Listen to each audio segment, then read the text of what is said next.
Salah satu berkat dari kenaikan Yesus Kristus adalah Dia mengutus Roh-Nya datang di muka bumi. Katakan amin. Di ibadah pertama ini saya akan bicara bagaimana kita bisa mengenal Tuhan lebih dalam. Lebih tepatnya mengenal Roh-Nya lebih dalam. Saudara, lalu di ibadah kedua saya akan bicara bagaimana kita bisa mengalami Roh Kudus sepenuhnya. Saudara, dalam kehidupan kita, banyak orang menyangka bahwa pengalaman atau mengalami Roh Kudus itu untuk orang-orang spesial tertentu. Kebenarannya adalah dunia tidak kenal Roh Kudus, tapi kita bisa mengenalnya. Berarti kita bisa mengalami Roh Kudus secara penuh dalam kehidupan kita. Saya bahas itu di ibadah kedua nanti, saudara. Yang pertama, saudara, berapa banyak di antara saudara yang rindu untuk saudara bisa mengenal Roh Kudus lebih dalam? Bisa angkat tangan, saudara. Paling tidak hari ini, saudara, saya akan berikan 10 hal yang menjadi perenungan, saudara, bagaimana kita ini bisa mengalami atau bahkan mengenal Roh Kudus lebih dalam daripada sebelumnya. Bisa jadi ini menjadi checklist, renungan menjadi kaca atau cermin bagi kita. Coba kita cek, jangan-jangan ada beberapa poin yang itu merupakan penghalang saudara sampai di titik ini, saudara nggak bisa kenal Roh Kudus lebih dalam, saudara. Saya punya 10 poin, berarti saya harus cepat. Kalau tidak, saya khotbah bisa 2 jam. Saudara, oke, ada 10 hal yang perlu Anda pertimbangkan supaya Anda bisa kenal Roh Kudus lebih dalam. Yang pertama, saudara, ini adalah fundamental sekali. Saudara, yang pertama, saudara perlu memperlakukan Roh Kudus sebagai pribadi dan bukan hanya sekedar kuasa atau sekedar pengaruh. Coba kita lihat ayatnya, saudara. Yohanes 16 ayat 7 menyatakan demikian. Yesus berkata demikian. Namun benar yang kukatakan ini kepadamu adalah lebih berguna bagi kamu jika aku pergi. Sebab jikalau aku tidak pergi, penghibur itu atau sang penolong yang lain yang dijanjikan itu tidak akan datang kepadamu. Tetapi jika aku pergi, aku akan mengutus dia kepadamu. Katakan mengutus dia. Saudara, seringkali kita ini tidak bisa mengenal Tuhan lebih dalam, mengenal Roh-Nya lebih dalam, karena bisa jadi selama ini kita memperlakukan Roh Kudus itu hanyalah sebatas karunia, hanyalah sebatas kuasa atau sebatas pengaruh. Saudara, perhatikan, di ayat yang lain, Yesus sendiri berkata, aku akan mengutus penolong yang lain. Kenapa ada kata penolong yang lain? Yang lain di sini tuh maksudnya apa? Dengan kata lain, aku akan mengutus seorang pribadi yang setara, yang satu sifat denganku. Saudara, jadi kata yang lain itu bukan berbeda. Kita mempercayai Allah Tritunggal, Bapa, Putra, dan Roh Kudus. Ketiganya setara, katakan amin. Jadi dia bersifat ilahi, setara denganku, saudara, tapi dalam bentuk yang berbeda. Yesus pada waktu itu, dia berjalan atau hidup bersama-sama dengan muridnya secara fisik. Tapi kali ini ketika Yesus naik ke sorga, aku akan memberikanmu penolong yang lain. Yang satu sifat, yang setara denganku. Tapi kata lain di situ menunjukkan dalam bentuk yang berbeda. Yaitu Roh-Nya yang diberikan kepada kita. Dan itu lebih menguntungkan karena apa? Kalau dulu Yesus secara fisik tidak bisa setiap detik 24 jam murid-muridnya itu ada bersama dengan Yesus. Tapi kali ini dalam bentuk Roh-Nya dia bisa ada dan diam di dalam kita 24 jam sehari, 7 hari selama seminggu. Dan bukan untuk seminggu, 2 minggu, sebulan atau sesekali, tapi untuk selama-lamanya. Katakan amin. Lalu perhatikan bagaimana cara Yesus menjelaskan atau memperkenalkan Yesus, siapa Roh Kudus. Dia memakai kata, aku akan mengutus dia kepadamu. Berarti itu bukan itu bukan barang, itu bukan sesuatu. Makanya dunia itu gak kenal siapa dia, karena dunia itu hanya mengenal Tuhan itu kalau bisa dicerna oleh panca indera.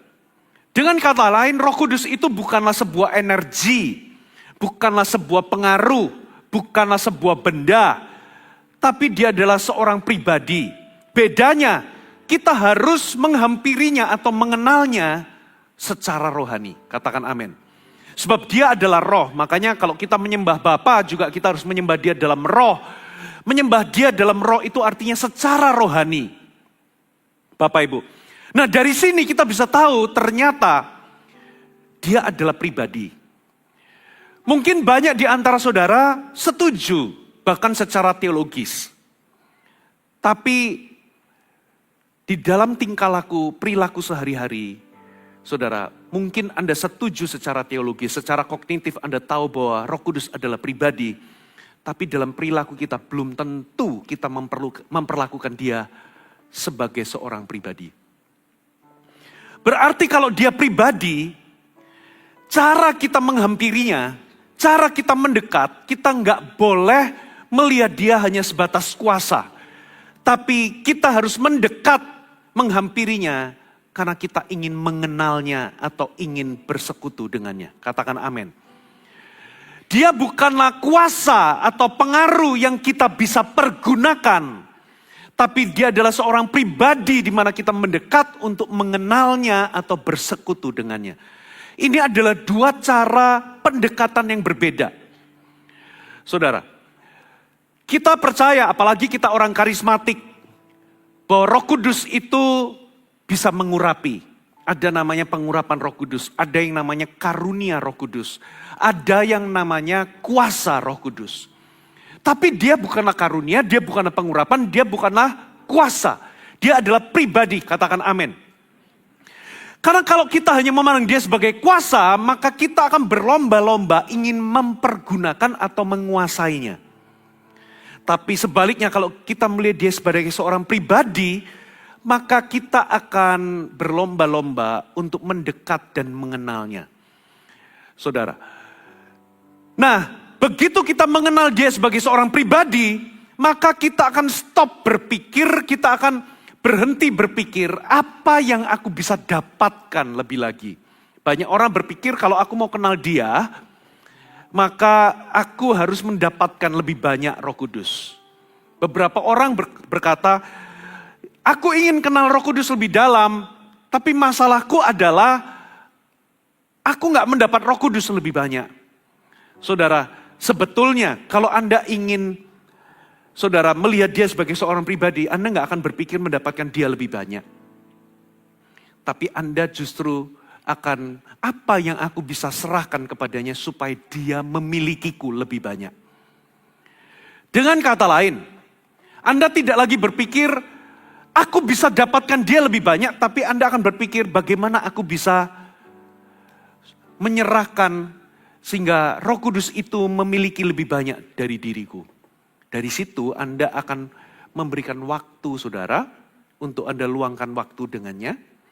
Anda akan memberikan prioritas saudara, yang menjadi tujuan utamanya adalah bukan agenda dan kepentingan Anda. Saudara, berbeda kalau Anda melihat dia hanyalah sebatas pengaruh, maka Anda akan melihat Roh Kudus itu hanyalah sebuah sarana dari tujuan pribadimu. Dia bukan tujuan akhir. Makanya kalau Anda hanya mengejar kuasa, saudara, Anda akan kehilangan kedalaman hubungan dengan Roh Kudus. Kalau Anda hanya melihat dia hanya sebatas urapan yang Anda kejar, saudara, Anda akan kehilangan hubungan. Sebab dia bukanlah urapan, dia bukanlah kuasa, dia bukanlah pengaruh. Katakan amin. Saudara, cara Anda memperlakukan dia itu akan menentukan apakah Anda mengenal dia lebih dalam. Tengok kanan kiri, katakan dia adalah seorang pribadi. Nah, lalu lanjut kepada kebenaran kedua. Kalau Anda ingin mengenal dia lebih dalam, maka saudara harus menyadari dan selalu ingat kebenaran ini. Bahwa Roh Kudus jauh lebih rindu atau jauh lebih ingin memiliki hubungan dengan Anda ketimbang Anda ingin memiliki hubungan dengannya. Saya ulangi, saudara. Setelah Anda percaya atau setelah Anda sadar bahwa untuk mengenalnya kita perlu memperlakukan dia sebagai seorang pribadi dan bukan barang, benda atau pengaruh. Saudara, Maka kebenaran kedua adalah kalau Anda ingin lebih dekat mengenal Roh Kudus, lebih dalam mengenal Roh Kudus, maka saudara perlu sadar dan selalu ingat akan kebenaran ini, bahwa Roh Kudus jauh lebih ingin memiliki hubungan dengan Anda ketimbang Anda ingin memiliki hubungan dengannya. Kebenaran ini bukan hanya menenangkan kita, tapi kebenaran ini Yesus sendiri yang mengatakannya dan itu membebaskan kita. Katakan amin. Membebaskan kita dari apa? Dari upaya Anda berusaha keras memaksakan diri untuk punya hubungan dengan Dia. Karena kebenaran bahwa Dia itu jauh lebih rindu menginginkan hubungan dengan kita ketimbang kita dengannya. Itu akan membawa kita, saudara, menjadi lebih natural untuk kita ini mendekat kepadanya. Coba kita baca sebuah ayat, saudara. Ayat ini powerful, 2 Korintus 13 ayat 14. Perhatikan, kasih karunia Tuhan Yesus Kristus. Berarti Yesus menghadirkan kasih karunia, katakan amin. Dan kasih Allah, berarti Bapa itu menghadirkan kasihnya kepada kita.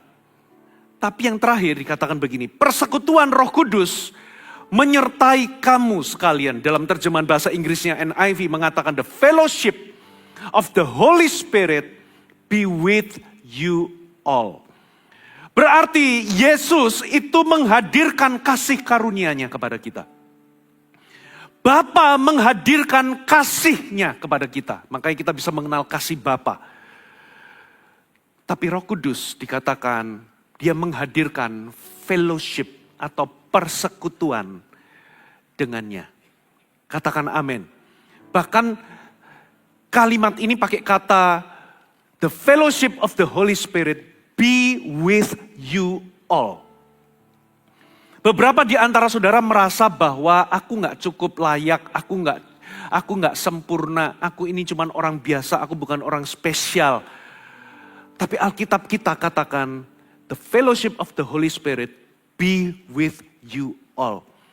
Kebenarannya adalah, saudara, Dia jauh lebih rindu bersekutu dengan kita ketimbang dia dengan dia. Kita dengan dia, saudara. Berarti Roh Kuduslah yang menginginkan hubungan itu. Dialah pemrakarsa dari hubungan itu. Katakan amin. Berarti kalau Dia yang memprakarsai, berarti Dia itu rindu untuk diinginkan, rindu untuk dicari. Saudara, makanya kenapa ada istilah cinta bertepuk sebelah tangan. Yang satunya rindu, yang satunya kagak, betul ya? Hubungan yang sejati itu harus sama-sama. Roh Kudus itu merindukan, dialah yang memprakarsai hubungan atau kedekatan itu. Dari sisi kita, saudara, seringkali kita nggak merindukannya. Kalau Dia yang memprakarsai, ingatlah bahwa Roh Kudus itu lemah lembut, Dia tidak pernah main paksa. Dia itu seperti sahabat, saudara, sekalipun sahabat, tapi Dia nggak akan datang kalau Dia nggak diundang di rumah saudara, betul nggak? Dia adalah sahabat yang lembut, Dia nggak pernah main paksa, berarti Dia menanti, Dia menunggu untuk diingini. Dia menunggu untuk dicari. Dia menunggu untuk dirindukan, Bapak Ibu. Coba bayangkan kalau Anda itu, saudara, jatuh cinta sama seseorang atau menjalin hubungan sama seseorang.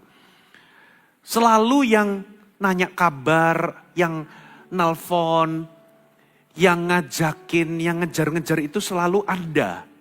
Tapi dari sebelah sananya pasif. Ya, yang nelponin, yang nanyain kabar, sudah makan belum, gitu ya. Yang sebelah sana nggak pernah telepon saudara, nggak pernah nyari saudara, nggak pernah merindukan saudara. Anda jadi lama-lama bertanya-tanya, dia cinta aku nggak sih? Betul atau betul? Kenapa? Itu bertepuk sebelah tangan. Gini, tapi satunya nggak begini. Saudara. Nah, karena Dia yang memprakarsai hubungan atau fellowship persekutuan itu, saudara, berarti dia merindukannya. Dia itu menanti saudara itu untuk merindukan dia. Bapak Ibu. Nah, itulah sebabnya, saudara, kebenaran ini membebaskan kita. Dari sisi kita bisa aman. Kalau kita datang, saudara, nggak ada Tuhan di muka bumi yang menyatakan bahwa dia itu rindu bersekutu dengan kita. Coba cari. Saudara, semua agama mengajarkan Tuhan itu harus disembah, harus begini. Tapi nggak ada yang menyatakan bahwa pribadi Tuhan itu rindu bersekutu dengan kita. Kecuali Tuhan yang kita sembah. Bapa, Putra, dan Roh Kudus. Katakan amin. Nggak ada.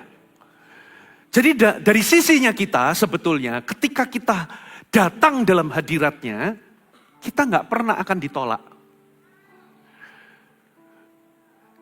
Kalau Tuhan yang selain dari Bapa, Putra, Roh Kudus, mereka datang belum tentu berkenan. Kita datang belum tentu Tuhan berkenan kehadiran kita. Belum tentu Tuhannya itu merindukan.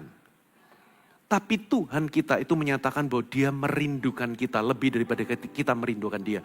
Berarti anytime kita datang kepadanya, kita tidak pernah ditolak. Katakan amin. Bahkan ketika kita berpikir bahwa aku ingin menikmati, ketika kita meluangkan waktu untuk menikmati hadiratnya, saudara, kebenarannya adalah Tuhan kita juga sangat menikmati kehadiran kita. Sebab dia merindukan kita. Katakan amin. Jadi hal kedua yang perlu Anda tanamkan kalau Anda ingin punya kedekatan hubungan dengan Roh Kudus adalah selalu sadari bahwa dia jauh lebih rindu ketimbang kita merindukan dia. Saudara, sehingga itu memberikan kita kelegaan anytime kita menghampirinya, dia selalu akan menyambut kita dan dia tidak pernah menolak kita. Ada amin? Yang ketiga, saudara, kalau Anda ingin mengenal Roh Kudus lebih dalam, saudara perlu beri makan atau saudara perlu isi diri Anda, penuhi diri Anda dengan firman. Firman Tuhan katakan begini, 2 Timotius 3 ayat 16 ini ayat yang sering kita baca, segala tulisan yang diilhamkan Allah. Versi Alkitab terbuka itu pakai kata semua kitab suci dinafasi oleh Allah. Kenapa kok pakai kata dinafasi? Kata ilham itu kenapa kok pakai kata dinafasi? Versi Amplified mengatakan every scripture is God breathed, given by his inspiration. Jadi setiap tulisan di dalam kitab suci itu adalah God breathed. Itu dinafasi oleh Roh Kudus, itu diilhamkan atau diinspirasi. Sehingga para penulis Alkitab sekalipun mereka beda-beda kepribadian dan gaya penulisan, tapi semuanya itu dihembusi atau dinafasi oleh Allah sendiri. Berarti siapa penulis sesungguhnya dari Alkitab? Roh Allah sendiri, katakan amin. Tuhan itu lebih besar daripada Alkitab. Tapi dia itu menyatakan dirinya itu melalui tulisan-tulisan di dalam kitab suci. Di dalam firman Allah, saudara, dia itu menyatakan apa yang dia benci, apa yang dia cintai, apa yang bisa membuat dia senang, sukacita, bangga, dan apa yang bisa membuat dia berduka, sedih, atau kecewa. Dia nyatakan itu semua di dalam Alkitab. Jadi dengan kata lain, kalau Anda ingin mengenal Roh Kudus lebih dalam, saudara mau tidak mau Anda harus bergaul dengan firman. Firman Allah itulah ruang kelas paling utama untuk kita kenal Tuhan. Memang Roh Kudus itu mengajar kita itu tidak terpatok ruangan gedung ini. Ruang kelas atau ruangan ibadah ini. Dimanapun Roh Kudus bisa mengajari kita. Tapi tahukah saudara tempat paling utama, media atau ruang kelas paling utama, Roh Kudus itu menjelaskan tentang siapa dirinya. Tidak lain tidak bukan, kita harus bergaul, kita harus meresapi, mempelajari melakukan, mentaati, mengenal, bergaul dengan yang namanya firman Allah yang dia ilhami sendiri. Katakan amin. Semakin dalam Anda bergaul dengan firman, semakin dalam Anda akan mengenal Roh Kudus. Yang keempat, saudara, saya berharap ini gak terlalu cepat bagi Anda. Yang keempat, saudara perlu bercakap-cakap dengan dia setiap saat. Halo, amin. Saudara, coba bayangkan kalau saudara itu katakanlah suami istri. Anda sebagai suami, Anda tidak pernah melihat istri Anda itu sebagai seorang pribadi yang perlu Anda ajak bercakap-cakap. Pokoknya Anda hanya melihat istri saudara itu hanyalah sebagai objek untuk memenuhi semua kebutuhan saudara. Kira-kira akan terluka enggak? Terluka, saudara. Seringkali kita juga melihat Roh Kudus itu hanyalah sebagai objek untuk memenuhi semua kebutuhan kita. Tapi bukan sebagai seorang pribadi yang kita itu hampiri untuk kita kenal dan kita berajak untuk berinteraksi. Bagaimana caranya kita bisa mengenal dia lebih dalam? Dengan lebih banyak berinteraksi dengannya. Halo, amin. Dan salah satu cara, nanti di ibadah kedua, saya bagikan lengkap ada 3 hal yang Tuhan ingin kembangkan. Interaksi apa yang kita ingin kembangkan. Tapi di sini, hal pertama adalah saudara perlu ajak dia bercakap-cakap. Coba kita baca ayatnya, saudara. Amsal 20 ayat 27. Amsal 20 ayat 27. Roh manusia adalah pelita Tuhan yang menyelidiki seluruh lubuk hatinya. Ayat ini, saudara, maksudnya bagaimana? Ternyata roh manusia itu adalah tempat Tuhan itu bekerja. Roh manusia adalah bagian terdalam dalam diri kita yang merupakan tempat di mana Roh Kudus, Tuhan itu bersekutu dengan kita. Katakan amin. Makanya ketika kita menyembah Tuhan, kita juga harus menyembah Bapa di dalam roh dan kebenaran. Kenapa sih harus dalam roh? Karena roh manusia atau manusia roh kita, itulah tempat di mana persekutuan dengan Allah itu terjadi. Katakan amin. Jadi di sini kita itu diberikan sebuah pewahyuan, saudara bisa bercakap-cakap dengan dia secara lisan, maupun di dalam hati saudara. Ajaklah dia bercakap-cakap, dimulai dari setiap pagi Anda bangun, Anda bisa menyapa dia. Secara lisan maupun di dalam hati. Loh, kenapa kok dalam hati pun Tuhan tahu? Karena dia di dalam roh kita lah. Roh Kudus itu bisa menyelidiki yang terdalam. Dia bisa membaca isi hati kita. Dia bisa membaca pikiran kita. Katakan amin. Jadi sapa? Anda bisa bergumam, Anda bisa ajak dia bercakap-cakap. Saudara bisa berseru minta tolong kepada dia. Bahkan, saudara, ketika Anda baca Alkitab, saudara bisa bertanya kepada dia. Apa maksudnya? Bahkan saya kalau lagi cari buku, saya punya perpustakaan pribadi, saudara. Saya ingat satu buku dan saya mau baca untuk persiapan khotbah misalnya. Tapi karena habis pindahan rumah 2 tahun yang lalu, saya lupa tempat-tempatnya. Itu saya cari, sudah sampai jongkok-jongkok begini. Sudah 2, itu dari awal saya itu sudah ngomong gini, saya tenangkan diri saya. Saya langsung, Roh Kudus tolong. Roh Kudus tolong. Saya langsung bergumam dari hal kecil. Pengalaman saya berkali-kali, tiba-tiba. Ya, semakin saya tenang dan minta tolong, nanti Roh Kudus itu bisa, somehow saya bisa tiba-tiba muncul ide untuk cari sebelah sana. Atau pernah nggak saudara itu tiba-tiba pandangan saudara itu begitu noleh bisa terhighlight. Gitu ya. Tapi semakin Anda bingung, mengeluh, gitu ya, ngomel-ngomel, tambah gak ketemu. Saudara, bahkan satu kali, saya pernah cerita kalau gak salah udah beberapa kali. Satu kali dalam perjalanan pelayanan, karena waktu itu saya liburan juga sama anak-anak, sama keluarga bareng perjalanan pelayanan. Rupa-rupanya Alkitab saya itu terselip, saudara, karena pakaian anak saya yang paling kecil itu satu koper dengan saya, dan Alkitab saya masukkan koper. Rupa-rupanya Mbak ART di rumah itu mengangkat bajunya itu sekaligus Alkitabnya itu ditaruh di lemari anak saya. Nah, gara-gara itu saya kan cari, nggak ketemu di mana Alkitab. Sampai saya itu bertobat, Tuhan minta ampun, saya kok lalai dan sebagainya.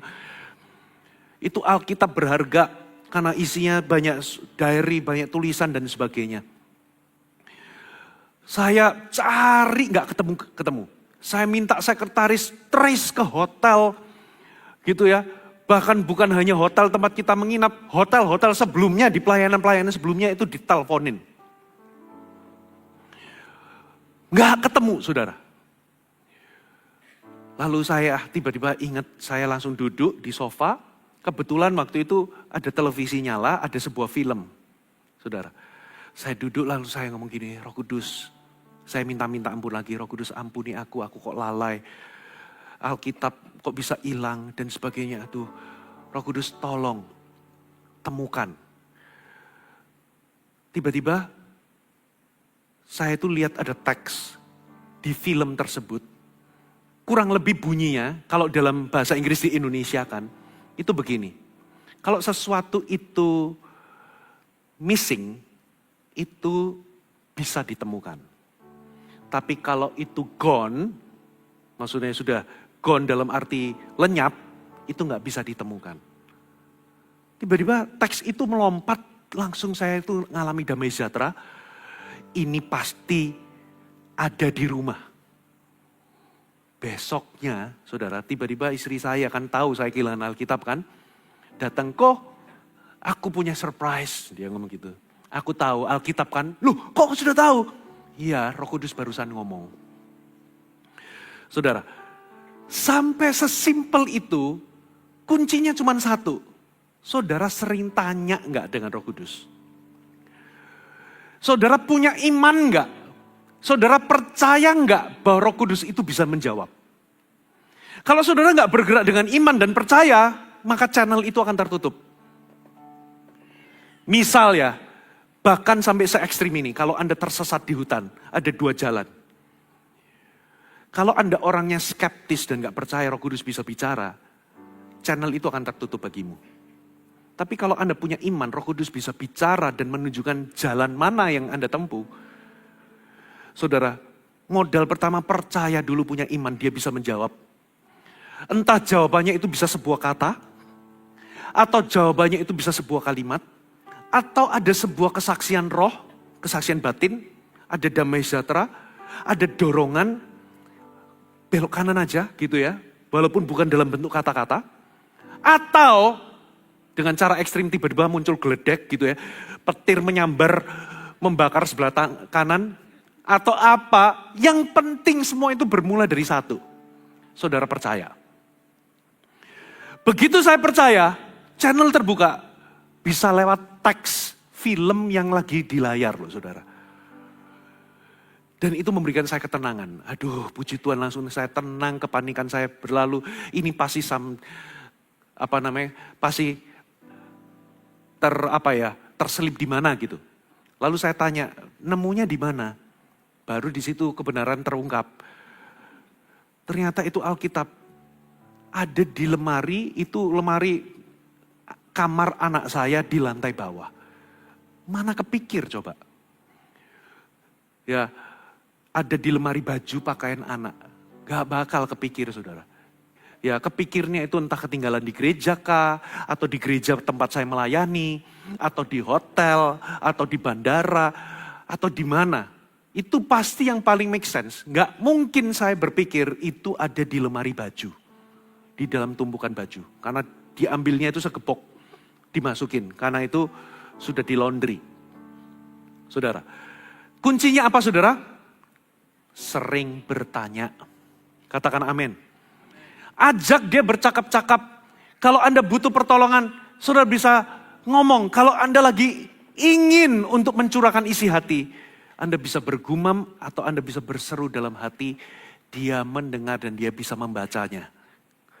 Semakin sering Anda berinteraksi, nanti lama-lama Anda akan mampu membedakan mana suara Tuhan, mana yang bukan suara Tuhan. Mana suara pertimbangan Anda sendiri, mana bukan. Saudara, mana ini suara setan dan mana bukan. Ya, saya tinggal karena kami tinggal serumah sudah lama. Saya bisa tahu dari langkah kaki naik tangga itu bisa tahu ini anak saya nomor 1 atau istri saya. Dari caranya buka pintu, nutup pintu saya bisa tahu mana istri saya, mana bukan. Mana anak saya nomor 1, 2, atau 3. Dari caranya ngebel mobil, tin-tin gitu ya. Atau tin gitu, bisa tahu ini suami atau ini istri. Kalau Anda makin lama bergaul, Anda akan kenal dari suara langkah kaki pun bisa ketahuan.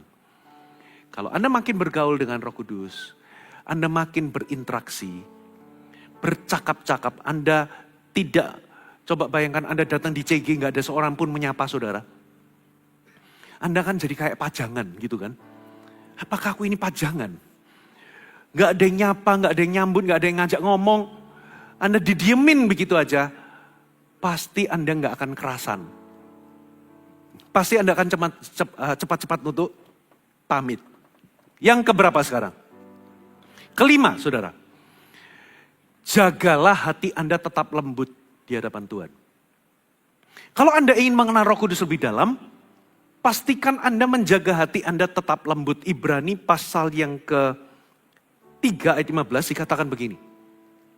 Tetapi apabila pernah dikatakan, pada hari ini, jika kamu mendengar suaranya, kalau Roh Kudus lagi berperkara denganmu, jangan keraskan hatimu. Seperti dalam kegeraman. Maksudnya bagaimana? Kita tahu seseorang yang dikatakan berkenan di hadapan Tuhan itu adalah Daud. A man after God's own heart. Seseorang yang punya hati yang mirip dengan Tuhan. Semakin lama Anda bergaul dengan Tuhan, saudara, hati kita akan dibuat semakin mirip dengan Tuhan. Kita mulai tahu apa yang Tuhan benci, kita mulai membenci apa yang Tuhan benci, kita mulai mencintai apa yang Tuhan cintai, dan bagaimana kita bereaksi di dalam situasi atau bereaksi terhadap kehidupan ini, reaksi kita akan mencerminkan reaksi hatinya Tuhan. Semakin dalam kita kenal Dia. Nah, itulah sebabnya kenapa firman Tuhan berkata, berbahagialah orang yang lemah lembut, berbahagialah orang yang suci hatinya juga. Saudara, karena dia akan melihat Allah. Berarti semakin kita menjaga hati kita tetap lembut, maksudnya bagaimana? Lembut itu berarti peka dan halus seperti kulitnya bayi. Kita peka dengan apa yang menjadi perasaan Tuhan, kita lembut, cukup lembut untuk kita itu bisa mencari apa yang menjadi keinginan atau kehendak Tuhan. Alkitab berkata, usahakan dirimu untuk mengetahui kehendak Tuhan. Kita bisa tahu kehendak Tuhan secara tertulis. Tapi apakah kita bisa tahu kehendak Tuhan in this right time, detik ini juga Tuhan itu perasaannya atau hatinya bagaimana? Ya, nah apa yang terjadi kalau hati kita itu nggak peka, nggak cukup lembut dan nggak cukup peka? Kita sulit untuk mengenal Dia lebih dalam. Halo, amin. Makanya salah satu parameternya adalah kita memiliki hati nurani yang cukup tajam, cukup peka. Begitu Anda itu mulai gosip gitu ya. Kadangkala kan namanya mulut itu lidah itu tidak ada tulangnya. Waktu ada ngobrol, terdorong oleh pancingan-pancingan, Anda mulai ngomongin orang. Begitu hati saudara itu rasa nggak nyaman, saudara, kalau Anda abaikan, Anda akan berikutnya akan lebih tumpul atau lebih sulit untuk Anda bisa lebih peka. Makanya usahakan untuk kita itu secepat mungkin. Begitu ada sesuatu, kita lakukan segala hal yang membuat hati kita ini tetap terjaga, tetap lembut. Katakan amin. Kalau kita ditegur, cepat-cepat kita ini insyaf. Supaya apa? Kita tidak mau kehilangan kedekatan. Kita nggak mau kehilangan kelembutan hati kita sehingga kita ini ada jauh. Makanya saudara, Alkitab berkata ada banyak orang itu secara lahiriah kelihatannya taat, tapi sebetulnya hatinya menjauh daripadaku. Jaga hati kita tetap lembut. Saudara, karena dari situlah kita itu bisa mengenalnya lebih dalam. Yang keberapa sekarang, saudara? 6. Anda diberkati Tuhan, amin. Supaya saya semangat, saudara ya. Yang keenam, jangan menganggap diri Anda itu penting. Ini penting, saudara.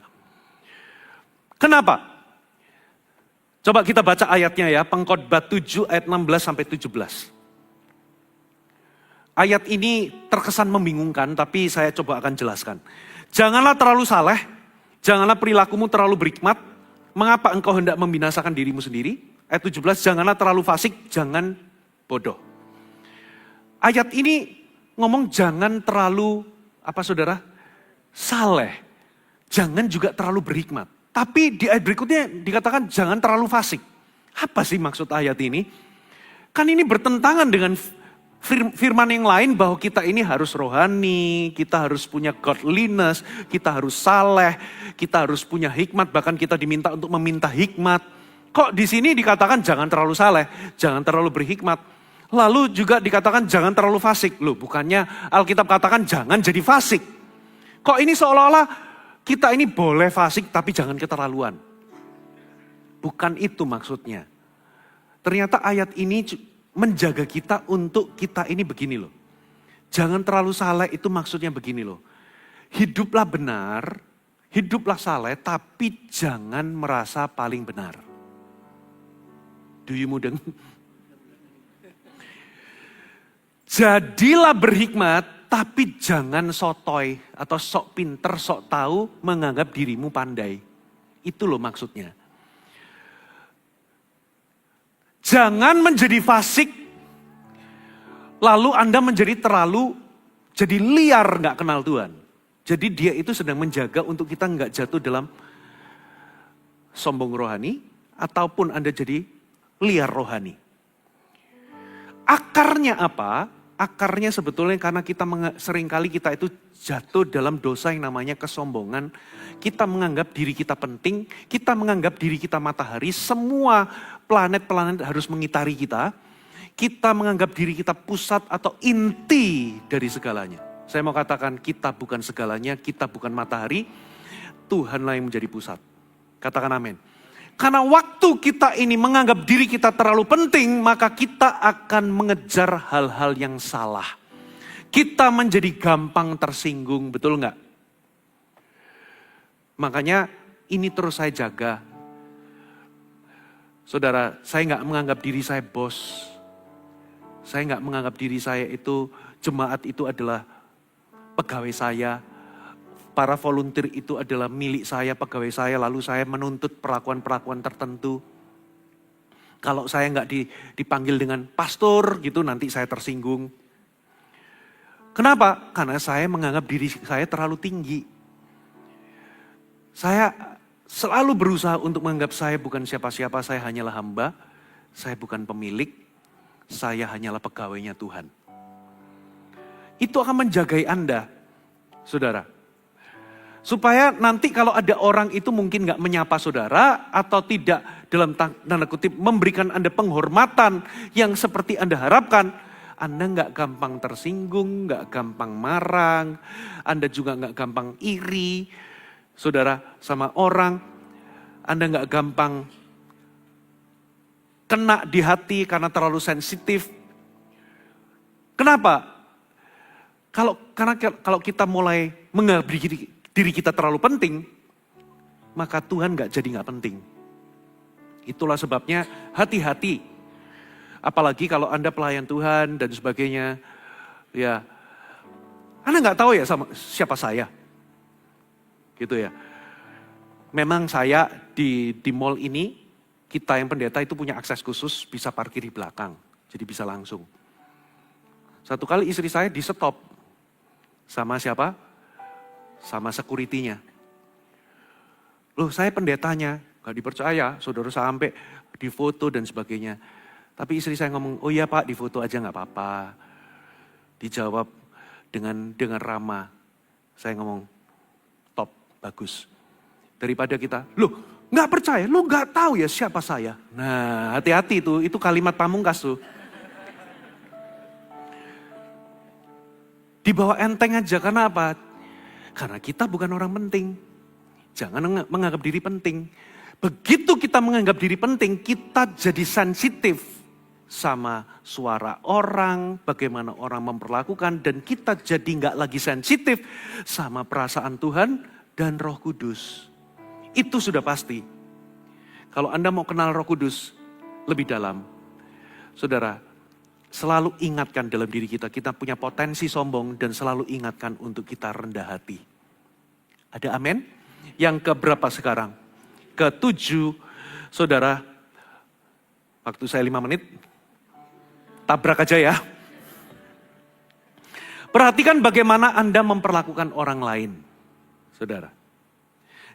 Kalau saudara ingin mengembangkan hubungan yang lebih dekat dengan Roh Kudus, selalu perhatikan bagaimana Anda memperlakukan orang lain. Efesus 4 ayat 30 sama 31 mewahyukan apa yang bisa mendukakan Roh Kudus. Tuhan mewahyukan apa saja yang bisa membuat dia itu berduka dan sedih. Dikatakan begini, janganlah kamu mendukakan Roh Kudus Allah yang telah memeteraikan kamu menjelang hari penyelamatan. Segala kepahitan, kegeraman, kemarahan, pertikaian, fitnah, hendaklah dibuang dari antara kamu. Mengapa kok dikatakan kepahitan, kemarahan, pertikaian dibuang di antara kamu? Karena kalau Anda simpan itu semua, itu akan mempengaruhi bagaimana Anda memperlakukan satu sama lain. Demikian pula segala kejahatan. Jadi apa saja saudara? Kepahitan, kegeraman, kemarahan, pertikaian, fitnah. Mungkin turunan dari fitnah itu gosip. Menjelekan, menjatuhkan orang. Kata-kata kasar. Ya terjemahan bahasa Inggris itu kata perselisihan atau pertikaian itu diterjemahkan pakai kata kemarahan itu kemarahan dan pertikaian itu diterjemahkan pakai kata anger and harsh words. Kata-kata kasar dan kemarahan. Coba ya, kalau Anda itu memperlakukan orang lain atau tidak memanusiakan manusia, Anda akan langsung ada jarak sama Roh Kudus itu seolah-olah bukan karena Roh Kudus meninggalkanmu, Roh Kudus tidak akan meninggalkan kita, dikatakan dia akan diam di dalam kita selama-lamanya. Katakan amin. Tapi tiba-tiba hubungan kita itu kayak langsung ada jarak. Langsung kita itu gak bisa lagi intim atau gak bisa lagi dekat. Karena itu memengaruhi kedekatan kita. Dia langsung berduka, saudara. Bagaimana Anda memperlakukan orang itu akan mempengaruhi kedekatan atau keintiman Anda dengan orang lain. Dengan Roh Kudus. Makanya penting untuk kita ini selalu jaga sikap kita dan bagaimana kita memperlakukan orang lain. Khususnya, saudara, kita gak pernah masalah kalau kita memperlakukan orang yang di atas kita. Betul ya? Pasti baik, kebanyakan. Tapi bagaimana kita memperlakukan orang di bawah kita? Mungkinkah itu pembantu kita? Apakah saudara maki-maki? Keluar kalimat kata-kata kebun binatang. Saudara, dari ayam, kambing, beruang, saya nggak mau sebut yang satu itu. Saudara, bagaimana kalau orang-orang itu adalah orang-orang yang secara status di dalam hierarki itu di bawah. Di mata Tuhan kita semua sama. Tapi secara status, bagaimana Anda memperlakukan security, tukang parkir, pegawai restoran. Kalau mereka datang telat, ya nggak datang-datang, apakah saudara damprat keluar kata-kata kotor, keluar kata-kata kasar? Kadangkala kebesaran kita itu terlihat bagaimana kita memperlakukan orang-orang yang lebih kecil dari kita. Bukan perawakannya loh ya. Nah, kalau Anda ingin dekat dengan Roh Kudus, di area ini kita perlu perhatikan. Hati-hati dengan yang namanya fitnah, gosip. Saudara, zaman sekarang di dunia medsos, waduh. Saudara, kadang gak ada bedanya antara orang Kristen dengan bukan Kristen. No. Kita gak boleh jatuhkan orang. Ya, apalagi ada orang-orang kalau orang sudah jatuh, nah kita merasa lebih tinggi gara-gara orang itu jatuh. Dengan apa? Menjatuh-jatuhkan orang itu, menghakimi dan sebagainya, mengumbar semuanya di sosial media. No. Kalau Anda mau belajar dekat dengan Roh Kudus, Anda pasti akan merasa bahwa itu mendukakan. Jangan jatuhkan orang. Katakan amin. Yang ke-8. Jangan biarkan jarak antara dosa dan pertobatan itu terlalu lama. 1 Yohanes 1 berkata, jika kita berkata bahwa kita tidak berdosa, kita menipu diri kita sendiri dan kebenaran tidak ada dalam kita. Jika kita mengaku dosa kita, Ia setia dan adil sehingga Ia mengampuni segala dosa kita dan menyucikan kita dari segala kejahatan. Jika kita berkata bahwa kita tidak ada berbuat dosa, maka kita membuat Dia menjadi pendusta dan firman-Nya tidak ada dalam kita. Alkitab berkata kita semua ini berdosa. Kalau ada orang berkata kita nggak berdosa, kita menjadikan dia pendusta. Kita menipu diri kita sendiri. Kita semua punya potensi untuk berbuat kesalahan dan jatuh dalam dosa. Kalau Anda mau punya hubungan lebih dekat, saudara jangan biarkan itu berlama-lama. Begitu Anda jatuh, langsung secepat itu Anda minta ampun, bereskan hubungan Anda, saudara, lalu bertobat, tinggalkan. Katakan amin. Maka Anda akan punya hubungan, keintiman itu akan terus berlanjut. Saudara. Tapi kalau saudara itu sudah jatuh dalam dosa, lalu Anda berlama-lama untuk Anda mengakuinya di hadapan Tuhan dan Anda berkata, saudara, tunggu aku perbaiki dulu. Tunggu aku bikin komitmen supaya aku merasa lebih layak untuk aku datang kepadanya, baru aku akan bertobat, minta ampun. Jangan saudara. Anda akan jatuh dalam rasa bersalah atau guilt. Dan Anda akan jatuh dalam penghukuman. Itu namanya, saudara, Anda masuk dalam intimidasi. Sampai kapanpun Anda tidak akan merasa layak, saudara. Dan Anda akan menghukum diri dan itu akan masuk dalam jebakan setan yang membuat Anda, dengan cepat Anda akan jatuh di lubang yang sama. Sudah pasti. Karena Anda gak punya power. Itulah sebabnya, jangan berlama-lama dalam dosa. Begitu jatuh, cepat bereskan. Minta ampun, akui. Selain itu akan melembutkan hati saudara, itu akan membuat kedekatan itu tidak akan hilang. Katakan amin. Tapi kalau Anda berlama-lama, Anda mengeraskan hati, Anda tidak mau mengakui, atau beberapa di antara saudara menghukum diri, merasa nggak layak, lalu Anda berusaha memperbaiki diri dulu, kebalik, Anda harusnya datang kepada dia dulu, terima kasih karunia-Nya, baru karunia-Nya akan memampukan Anda. Tapi kalau Anda pakai kekuatan diri sendiri, Anda masuk dalam jebakan setan, pasti Anda akan jatuh lagi di lubang yang sama dan setan akan menghakimi, menghukum Anda lebih dalam. Makanya bukan hanya guilt yang Anda terima, tapi shame. Kalau guilt itu merasa bersalah, tapi kalau shame itu Anda memukul diri, Anda merasa aku buruk, aku pecundang, aku kotor. Ngefeknya ke identitas. Ada amin? Yang ke-9. Saudara, yang ke-9, hiduplah dalam terang wahyu yang Tuhan berikan kepada saudara.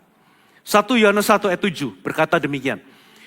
Jika kita hidup dalam terang sama seperti dia ada dalam terang, maka kita beroleh persekutuan seorang dengan yang lain. Dan darah Yesus anaknya menyucikan kita daripada segala dosa. Ayat ini bicara memang ketika kita hidup dalam terang, kita akan beroleh persekutuan seorang dengan yang lain. Tapi hidup dalam terang itu juga bicara ketika Anda mengikuti terang pimpinan Tuhan yang spesifik, yang secara spesifik dia berikan kepada kita. Contoh, ya, ada satu momen justru ketika kami itu dalam keadaan butuh dan kurang. Satu kali ketika dalam pelayanan, saya turun di pesawat itu Tuhan ngomong, ambil semuanya ya yang ada di rekening itu, taburkan kepada seorang, berkati orang itu. Saya awalnya gak percaya, malah beberapa di antara saudara langsung ditengking, ini suara setan. Begitu turun disambut, saya dijemput sama istri saya tiba-tiba ngomong hal yang sama. Ngeri-ngeri sedep karena itu pegangan kita satu-satunya, tapi Tuhan suruh lepas, berkati orang. Ini yang terjadi. Waktu kami taat, saudara, kami masuk dalam kedekatan dengan Roh Kudus lebih daripada sebelumnya. Saudara, waktu kita ikuti pimpinan atau terang wahyu yang spesifik yang Tuhan berikan kepada kita akan masuk dalam sebuah kedekatan yang lebih dalam daripada sebelumnya. Tapi kalau Tuhan sudah memberikan terang wahyu sesuatu yang perlu Anda taati atau Anda lakukan dan Anda memilih untuk mengikuti arus kebanyakan orang, saudara sedang mengeluarkan diri dari lingkaran keakraban atau keintiman itu dengan Tuhan. Pasti ada sesuatu yang kayak zing gitu loh, karena Anda gak taat. Saudara, itulah sebabnya hiduplah di dalam terang wahyu yang Tuhan katakan kepada saudara. Kalau Anda ikuti semua pimpinan Tuhan, step by step, saudara, seringkali apa yang membuat Anda gak bisa dengar suara Tuhan bukan karena Tuhan gak bicara. Tapi karena Anda selalu begitu Tuhan bicara, Anda gak pernah taati. Jadi satu kali dalam firman-Nya, mereka selalu gak taat, untuk apa aku memberitahu mereka? Saudara, makanya banyak di antara saudara, Tuhan itu diam. Karena apa? Percuma dikasih tahu karena Anda tidak pernah mentaatinya. Saudara, hiduplah dalam ketaatan, maka saudara akan masuk dalam kedekatan yang lebih dalam. Katakan amin. Kalau Tuhan suruh melayani, kalau Tuhan suruh ikut CG, Tuhan suruh ampuni, Tuhan suruh menabur, Tuhan suruh untuk menggerakkan saudara untuk melakukan sesuatu, hiduplah di dalamnya, Anda akan selangkah lebih dekat dengan Roh Kudus. Yang terakhir, haleluya. Tukar sikap mengeluh dengan syukur. Tukar pertengkaran dengan persekutuan. Coba kita lihat ayatnya, Filipi 2 ayat 14. Lakukan segala sesuatu dengan tidak bersungut-sungut dan berbantah-bantahan. Versi terjemahan sederhana Indonesia. Lakukan segala sesuatu tanpa bersungut-sungut dan tanpa bertengkar. Dua hal ini. Kurangi sungut-sungut sama kurangi bertengkar. Halo, amin. Maksudnya bagaimana? Yang pertama, kalau Anda itu isinya itu bersungut-sungut, ngomel tentang jalan macet, ngomel tentang orang di depan kita bayar tol lama, ngomel tentang apa aja, menggerutu, ngomel tentang kehidupan saudara, ngomel tentang ini, ngomel tentang itu. Saudara, Anda tetap diselamatkan, Anda tetap, saudara, darah Yesus tetap membasuh Anda enggak tiba-tiba jadi orang berdosa, Anda tetap orang kudus, orang yang sudah diselamatkan, ditebus. Tapi ini, kalau sepanjang hari Anda lakukan itu, Anda akan kehilangan kedekatan itu. Somehow Anda akan tiba-tiba kayak ada jarak. Sebaliknya kalau Anda mengucap syukur, banyak memuji Tuhan, banyak menggantinya dengan gratitude spirit, sikap rasa syukur, dari hal-hal kecil, Anda akan terasa hadiratnya yang manis atau damai sejahtera karena kehadirannya itu akan kaya dalam kehidupan saudara. Katakan amin. Tapi kalau Anda menggerutu terus ngomel-ngomel terus, maka Anda kehilangan kehadiran yang manis itu loh. Dia tetap menyertai saudara, tapi Anda kayak semacam kehilangan kedekatan itu. Yang kedua itu bertengkar. Saudara, berbantah-bantahan. Apalagi di sosmed. Makanya hari ini saya itu semakin dewasa Anda, semakin Anda gak akan nanggepin lah hal-hal begitu. Orang mau ngomong apa di sosmed saudara, orang mau ngajak berdebat, orang ngomong mungkin postinganmu salah. Ada yang pernah postingan saya itu langsung menghujat, kata-kata hujatan dan sebagainya. Ngomong saya itu gak kenal, saya gak kenal orangnya, dia juga gak kenal saya. Gara-gara gak tahu ngalami apa, pokoknya saya langsung dikata-katai. Saudara, kadang kan muncul, waduh aku pengen apa? Balas. Postingan ini salah secara ini gini. Pengen kan? Pengen dibalas. Menurut pandangannya firman Tuhan gini. Saya sudah gak demen kayak gitu-gitu.